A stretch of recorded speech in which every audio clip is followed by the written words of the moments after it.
Reels वाली बहू। प्रज्ञा को रील्स बनाने का बड़ा ही क्रेज है और वो दिन भर रील्स बनाती रहती है। खाते पीते घूमते फिरते घर में कॉलेज में रील्स बनाने के कारण प्रज्ञा पूरे कॉलेज में हाईलाइटेड है। जहां उसकी रील्स सभी को पसंद आते हैं, वहीं मनीषा चिंता में डूबी रहती है। एक रोज जब खाते हुए प्रज्ञा रील्स बना रही होती है, तब मनीषा कहती है, 1 मिनट भी चैन नहीं है इस लड़की को। ये नहीं कि खाना तो आराम से खा ले, लेकिन नहीं, अरे थोड़ी देर रील्स नहीं बनाओगी तो आसमान नहीं टूट पड़ेगा। अरे मम्मी, इसी को तो कहते हैं डिटर्मिनेशन। तुम नहीं समझोगी ये सब। ए भगवान, इस लड़की को सद्बुद्धि दे। जब देखो तब टेढ़ा बाका मुंह बनाती रहती है। मनीषा की बात का प्रज्ञा पर जरा भी असर नहीं होता और वो खाते खाते रील्स बनाती रहती है। दिन बीतने लगते हैं और देखते देखते प्रज्ञा का कॉलेज भी खत्म हो जाता है। आए दिन कोई ना कोई मनीषा को प्रज्ञा की शादी करवाने का सुझाव दे जाता है। सब ठीक ही कहते हैं, प्रज्ञा की शादी कर देनी चाहिए। अपने घर के काम काज में व्यस्त हो जाएगी तो खुद ही ये रील्स और नाच गाना बंद हो जाएगा। मनीषा और प्रेम प्रज्ञा के लिए एक अच्छा लड़का ढूंढने लगते हैं और तभी विकी का रिश्ता प्रज्ञा के लिए आता है, जिसने प्रज्ञा को उसकी रील्स देखकर पसंद कर लिया था। अगले दिन विकी अपने माता पिता के साथ प्रज्ञा के घर पहुंच जाता है और प्रज्ञा साड़ी पहने हाथों में चाय की ट्रे लिए उनके सामने आती है। जब विकी को पसंद है तो हमें भी बहू पसंद है।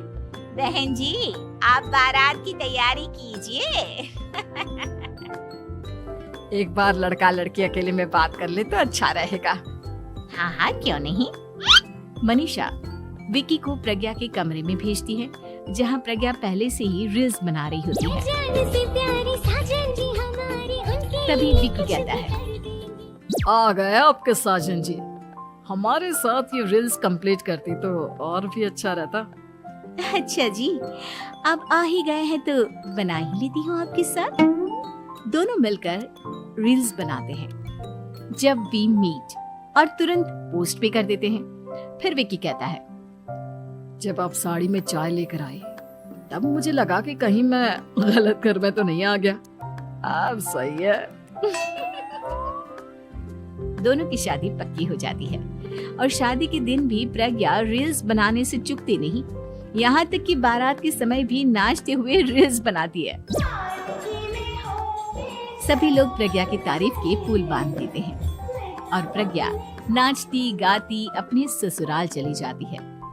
सब कुछ अच्छा चल रहा होता है। प्रज्ञा यहाँ भी दिन भर हर चीज की रील्स बनाती रहती है। लेकिन कुछ दिनों के बाद जब सुनीता कहती है, बहू, ये रील्स के साथ साथ कुछ काम भी कर लिया करो। वैसे तुझे और क्या क्या बनाना आता है? मम्मी जी, वैसे तो सब कहते हैं कि मैं सब कुछ अच्छा बनाती हूँ, लेकिन मुझे लगता है कि मैं मैगी अच्छा बना लेती हूँ। हाँ, कॉफी भी अच्छा बना लेती हूँ और मुंह तो सबसे अच्छा बना लेती हूँ। हैं?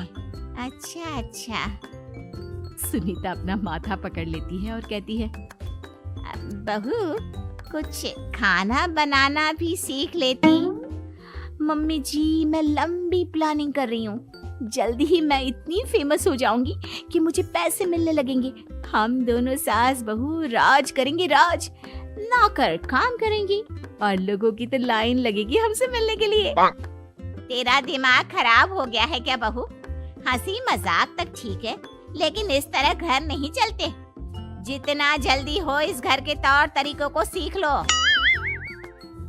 प्रज्ञा मुंह घुमाकर चली जाती है और तुरंत उसी वक्त एक रील बनाती है। ये देख सुनीता का गुस्सा 7वें आसमान पर चला जाता है और विकी के घर आती ही सुनीता उसे सब कुछ बताती है। विकी भी अब प्रज्ञा की इन हरकतों से परेशान हो जाता है। तुम टेंशन मत लो मम्मा, मैं देख लूंगा। विकी कमरे में जाता है तो देखता है कि प्रज्ञा रील्स बना रही है। विकी बड़े ही प्यार से प्रज्ञा से कहता है, प्रज्ञा, इन सब के लिए मैं तुम्हें मना नहीं कर रहा हूँ, लेकिन फिर भी हर वक्त तो ये अच्छा नहीं लगता ना। समझने की कोशिश करो, मुझे भी तुम्हारा थोड़ा वक्त चाहिए।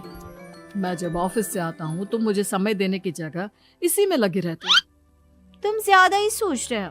तुम भी मेरे साथ रील्स बनाओ ना, तुम्हें भी बहुत अच्छा लगेगा। तुम्हें इज्जत से कोई बात समझ में नहीं आती क्या? दिमाग खराब हो गया है तुम्हारा इस चकाचौंध से। अगर तुमने अपना रवैया नहीं बदला तो मैं तुमसे दूर चला जाऊंगा। तुम ही रिश्ता लेकर आए थे, मुझे लड़कों की कमी नहीं थी और ना आज है। विकी दरवाजा पटक कर चला जाता है।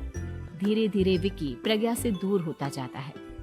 एक रोज मनीषा प्रज्ञा के ससुराल उससे मिलने जाती है। तब सुनीता उससे कहती है, बहन जी, अब आई हैं तो कुछ दिन यहाँ रहकर जाइएगा, आप ही का घर है। हाँ मम्मी, बहुत दिन हो गए तुम्हारे साथ एक भी रील नहीं बनाई मैंने। प्रज्ञा तुरंत अपने फोन में रील्स ऑन कर लेती है। ये सब मुझसे नहीं होगा। तेरा ये भूत अभी तक नहीं उतरा क्या? बहन जी, आप कुछ कहती नहीं क्या इसे? जब आप ही कुछ नहीं कर पाई तो मैं कर ही क्या सकती हूँ। सास तो वैसी ही बदनाम है। शाम को घर की लाइट चली जाती है और मनीषा प्रज्ञा से कहती है, मेरे घुटनों में बहुत दर्द हो रहा है, तू लाइट का कुछ इंतजाम करना बेटा। अच्छा, कैंडल जला देती हूँ मम्मा। प्रज्ञा गाते हुए कैंडल जलाती है और खिड़की के पर्दे के पास रख देती है। मनीषा, जिसे बहुत दर्द हो रहा है, वो सो जाती है और प्रज्ञा हमेशा की तरह अपने रील्स में लग जाती है। उधर कैंडल की वजह से पर्दा आग पकड़ लेता है और मनीषा के कमरे में आग लग जाती है। बचाओ, कोई है, बचाओ। सभी भागते हैं और विकी कमरे की आग बुझाने में लग जाता है, लेकिन तब तक मनीषा आधी जल चुकी थी। मनीषा की हालत देख प्रज्ञा रोने लगती है। विकी मनीषा को तुरंत हॉस्पिटल ले जाता है और उसे एडमिट कराता है। विकी प्रज्ञा से कहता है, देख लिया ना, तुम्हारे इस नाच गाने की वजह से आज तुम्हारी माँ की जान जाते जाते रह गई। अब पता नहीं तुम और क्या चाहती हो। उधर डॉक्टर कहते हैं, इनकी हालत बहुत नाजुक है, आधे से ज्यादा जल चुकी है। प्रज्ञा रोती हुई मंदिर में जाती है और भगवान के आगे जाकर कहती है, भगवान, मेरी माँ को ठीक कर दो। मैं कसम खाती हूँ, हाथ से ये रील्स बनाना छोड़ दूंगी। बस मुझे मेरी माँ वापस मिल जाए। 2 दिन बीत जाते हैं और मनीषा खतरे से बाहर आ जाती है। पेशेंट अब ठीक है, आप लोग उनसे मिल सकते हो। सब कोई मनीषा से मिलता है और प्रज्ञा सबके सामने अपना फोन तोड़ देती है।